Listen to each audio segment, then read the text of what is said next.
right, good morning, guys. Good Morning. morning. Welcome back.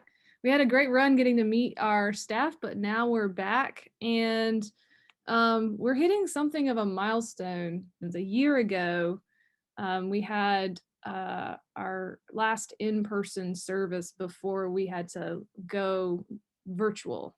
And so it's an interesting milestone to hit, huh? Yeah, It it's is. kind of crazy. Yeah. I can't believe it's been a year. In some ways, it seems like yesterday, like last week. And other ways, it seems like forever It's been a ago. decade. It's okay to feel worn out, boys and girls. We feel it too. Yes. So, yeah. Yes. So looking back, we were thinking of unpacking this year with our boys and girls and thinking of three big questions. What do we feel like we've lost this year? What do we think we've gained this year? And what are we looking forward to moving into the future? So I guess we could start from what do we think we've lost, and then it builds up better from there, right? Mhm. All right. So what are the things we feel like we've lost this year? I think with the boys and girls, Mhm. as I see Jack and Katie and what they've lost a year of normal school, of being able to have goals that the teachers set and really meeting those goals. Now, it doesn't mean the teachers haven't done a good job. It doesn't mean they haven't learned something. Mhm. But we're in a better case scenario than a lot of families, a lot of children, because Jack and Katie have been able to go to in-person school. They were at school small enough or able to handle the disruption. I think for education has been really difficult for boys and girls, not to mention teachers and everybody else. So I really worry about that, and especially boys and girls who don't have a lot of maybe resources to or maybe parents who are able to help get assignments and hook up to the internet or online learning. I think that's one of the things we've really lost, and we won't know this until some time from now, how bad that's been. I mean, I think it's just like if I look at the church, we lost. I mean, we lost like a lot of the ministry, right? Like so there were none of the activities for the kids or the youth. Everything kind of got put into like push pause. And then you look at the bigger things, like we lost the youth gathering, right? So we should be getting ready to go to Minneapolis this summer, but that's been postponed now. And so the seniors that could have gone this year are now not able to go. And I think in a bigger way, we all lost our sense of routine too. I mean, everything like just stopped. I think of Yes. how much, like we talk about koinonia at St. Matthew's and how we sort of say that's what we do really well is koinonia and this sense of fellowship.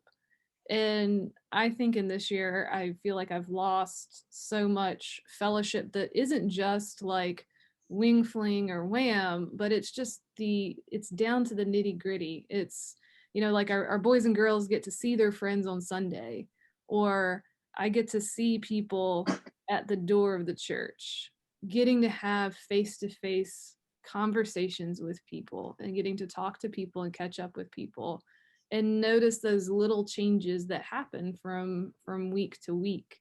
I've really missed that a whole lot. I feel like we've lost so much fellowship time, and we've realized how important that fellowship time is when we don't have it. It's things we're sad about, and it's okay to feel sad about those things. Absolutely. But kind of turn a quarter, I guess. We have discovered things, we have gained things in this year. It's strange as it seems. So what are some of the things that we've gained in this year? I think we gained, I'll say we found ways to adapt to the circumstances, right? So the youth eventually were able to meet at the beach and go out. I was able to, like, it was, I don't know, it's almost like at times we took more time to be with our family in some virtual ways. So like me and my cousins would have, Zoom happy hours and such and stuff like that. Um, our relationships and friendships with those that we kind of chose to be in our little pod, I think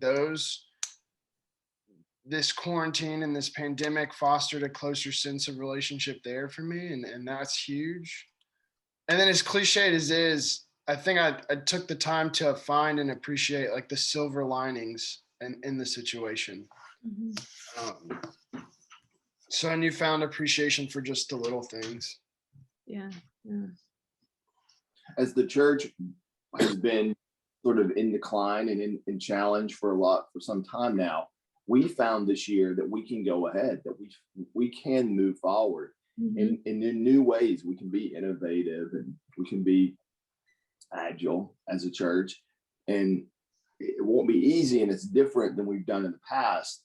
And we hope we can get back to some of the traditional ways of doing things, but it, it's also hopeful to see that we were able to keep going, and Yeah. we did engage people as best we could. Yeah. We got creative.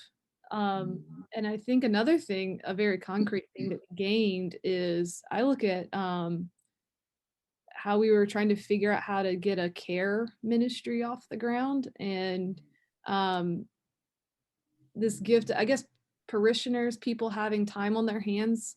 I think of particularly around the mending meals that we got that ministry going, and um, some very dedicated people in our congregation who got themselves organized and started making meals for people and started finding ways to let people know that someone was thinking about them.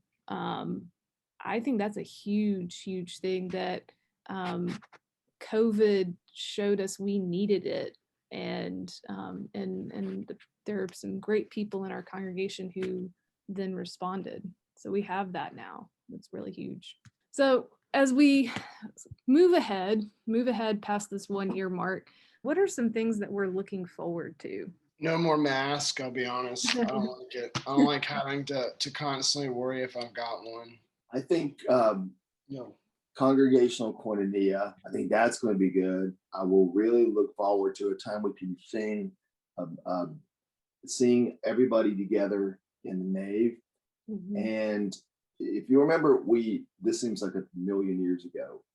When we occasionally before worship would get out of our pew boxes and walk around and say hello to everybody. Mhm. I'm not sure how we'll do that, and if that's going to happen soon, because I don't know what the sharing of the peace and those things look like when all this comes back. But a time for sharing the peace with each other and for people just being together in worship. I think that'll be Yeah. an important thing to look forward to. Yeah. I'm really looking forward to not having to make like COVID plans. Before the pandemic, you'd make plans to do something, you'd make plans to meet somebody, you'd make plans to go somewhere. And now in COVID, it's like you have to make plans, but then you also have to remember to make it COVID safe. Like you have to make plans to be 6 feet apart. You have to make plans to have a mask. You have to make plans to maybe put something outdoors. It's like another layer of planning that you have to do for everything. I want to be at a place where with the vaccine we don't have to worry so much. So I really hope for that day to come sooner rather than later. I'm looking forward to like the first cookout, like koinonia event we do. Yeah. That's gonna be fun. Well, I would look forward to finally seeing like our boys and girls together. Well, thanks guys for dropping by, and we will tune in next week and see y'all then. See you next week. Bye, All right, everybody. see you guys next week.